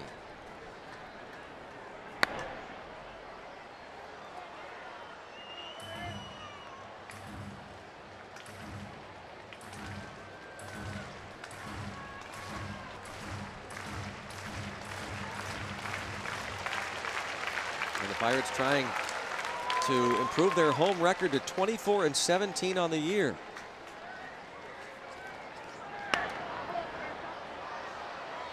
Wynn fouls off another.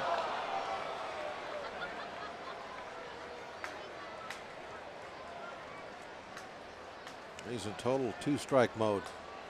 Just playing defense. He's waiting a very long time before he commits to any kind of a swing. He doesn't want to get caught out in front on that changeup. That's why you're seeing all these foul balls over to the right.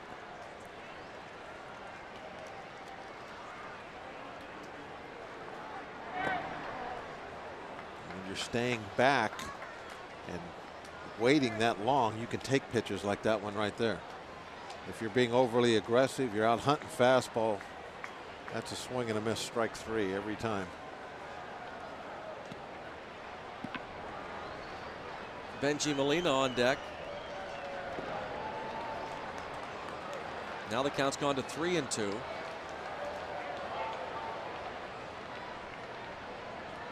Wynn has walked just one time this season from this side of the plate.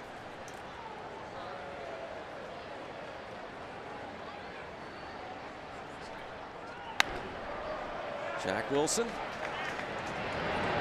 Gravo enjoys a 1-2-3-8.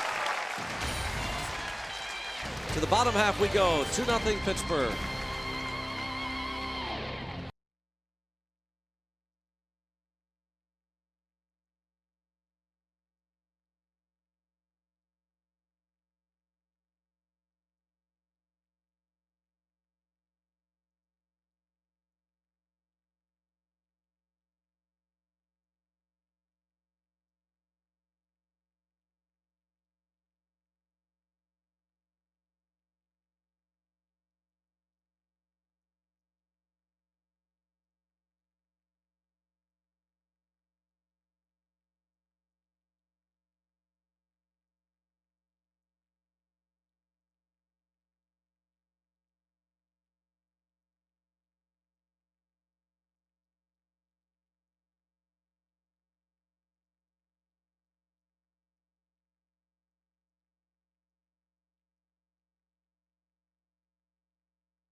Major League Baseball, tonight's in case you missed it from our friends at Chevrolet.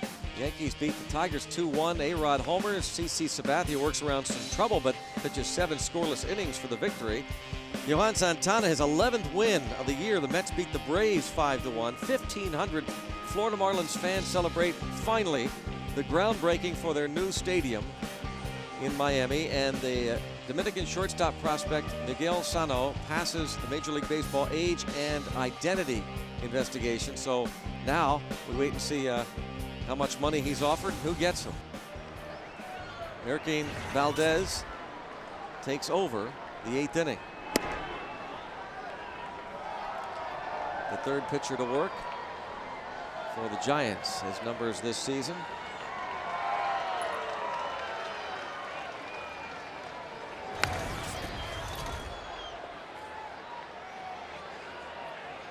McCutchen.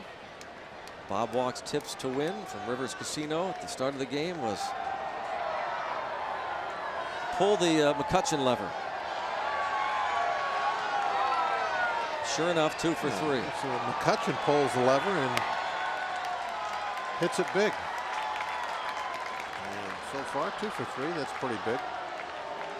But you're going to really see something this at bat.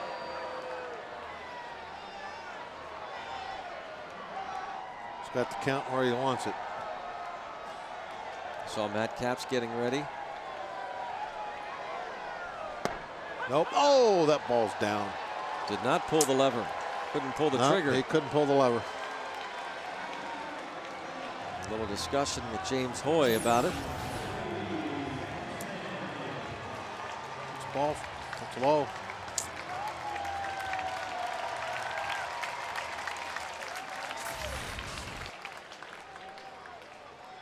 Had all three cherries lined up, and that third one just kind of rotated out right at the end. Broken bat roller really sawed off Sanchez. 6-3 on the putout. When is the casino? Is it August 9th? Is that opening? August 9th. Opening day. Bob Walks tips to win from Rivers Casino, opening up August 9th.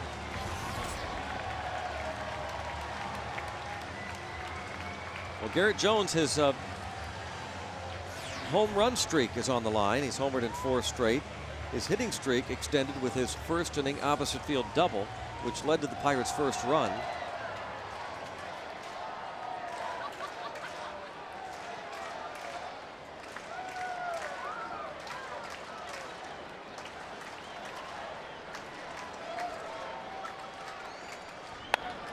Ground ball to first. Ishikawa tosses to the pitcher Valdez, and 1-2-3 go the Bucks. Now Matt Capps. He'll face the 2, 3, 4 men in the order for the Giants.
See if Matt Capps can't make everybody here at PNC Park smile by earning his 20th save. See Matt's numbers on the year.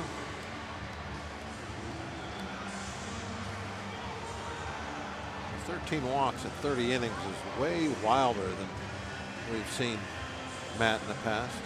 We've also mentioned this last night. In 33 games, this is 34th game, he has had 6 1-2-3 innings all year. So due for that as well. Not only a save, but he's got a two-run cushion. Go right at him. Be aggressive to the dome. The batter, John Bowker, 0 for 3 against the starter Charlie Morton. Morton's game to win, and he would improve to 2-2. Pours the first one right through there. Strike one.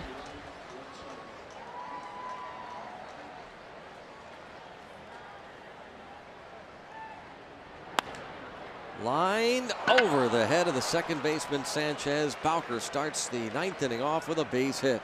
About 3 of those hits tonight. Looks like the infielder will have a shot at it. Can't quite get up high enough. There it is again. I think Freddie might be able to, but too high. Well, now you lose your cushion.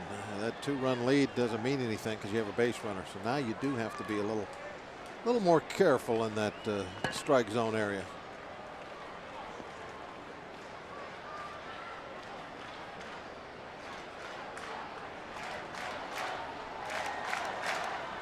Baker with the lead.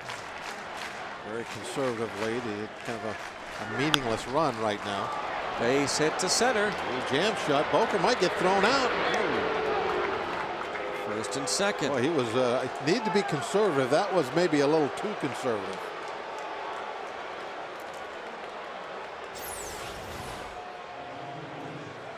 He doesn't want to make any mistakes. His run is meaningless. He holds up right there, thinking that maybe that ball could carry out there, but McCutcheon, who quickly gets it in, makes it close. Watch Boker. It's going to come to a stop, wait, and then go. Probably should have went another couple of steps before he came to that stop. Got a little closer to second base. The batter is Nate Shearholtz, who came to the plate in the 10th inning with 2 outs last night as a pinch hitter and doubled off Matt Capps into the gap in right center. Takes a strike. Matt threw a lot of breaking balls in last night's game. I don't know if you noticed that or not, Greg. He really did go to that pitch a lot. It was very successful for him. A lot of down and in pitches to lefties that were swung and missed.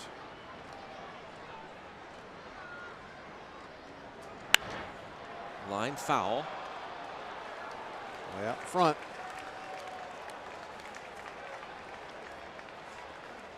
Now you have the luxury of really being careful now for at least the next 2 pitches.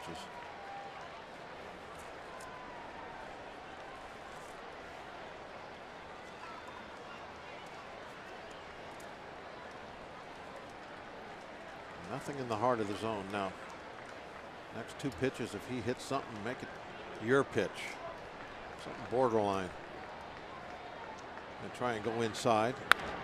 Jams him, rolls it, but runners move up. Yeah, I mean, it was feet. Productive out, but still, that was a good pitch. He put it right where he needed to. Well, they get the out, but now a base hit can tie it. Doman, he wants it in on the hands, and that's right where the ball was. Got him right on the label. And hit it so softly that there's no choice but just get the sure out at first base, and because of that, the tying run moves to second. If that would have been hit a little sharper, if that would have been X'd out on the head of the bat, it would have probably been better for the Pirates, as LaRoche would have been able to go to second base and get the force out there and keep the tying run out of scoring position. Well, it becomes dicey now. Second and third, 1 out. Freddie Sanchez out to talk with Capps, and Doman out there as well. Travis Ishikawa was 0 for 3 against Charlie Morton, struck out twice and hit what should have been a double play ball back to the mound.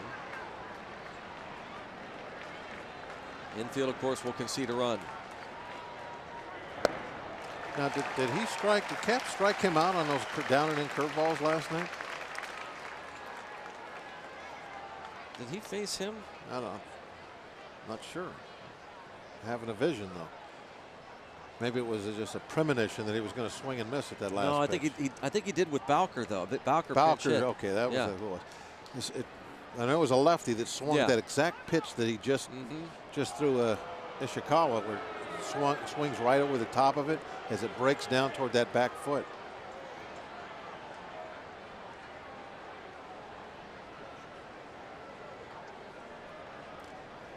Timeout called a bit late and granted by James Hoy.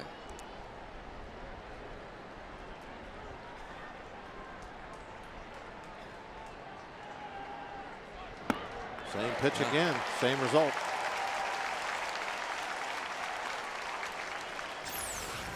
I'm not sure. Is this a replay or is that the first pitch? Yeah. Could have been.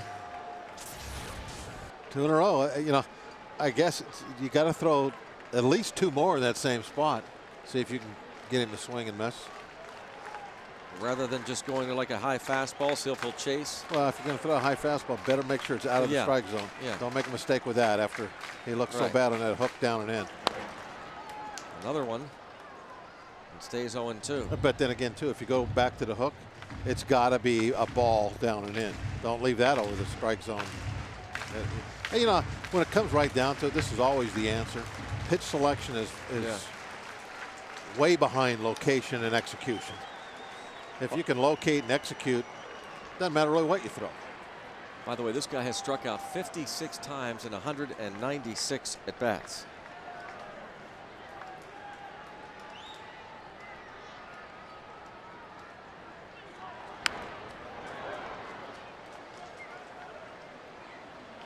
Stays 0-2. A lot of strikeouts for that many ABs. But Ishikawa, who has struck out twice tonight, hanging in there, 0-2.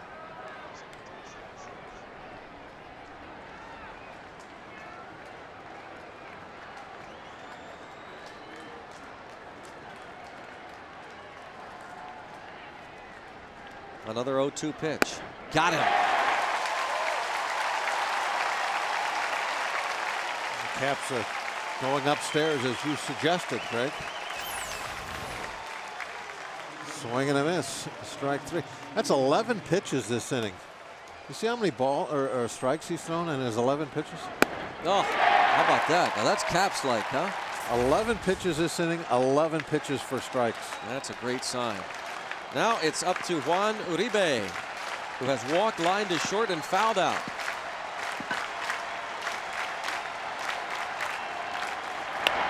Bouncing ball. Andy LaRoche on the first. Raise the Jolly Roger. Bucks win 2 straight with solid pitching, and that is a fired-up Matt Capps. Yes, he earns his 20th save. That's kind of a fired-up team, I would imagine, right now. You know, having a club come in here 10 games over 500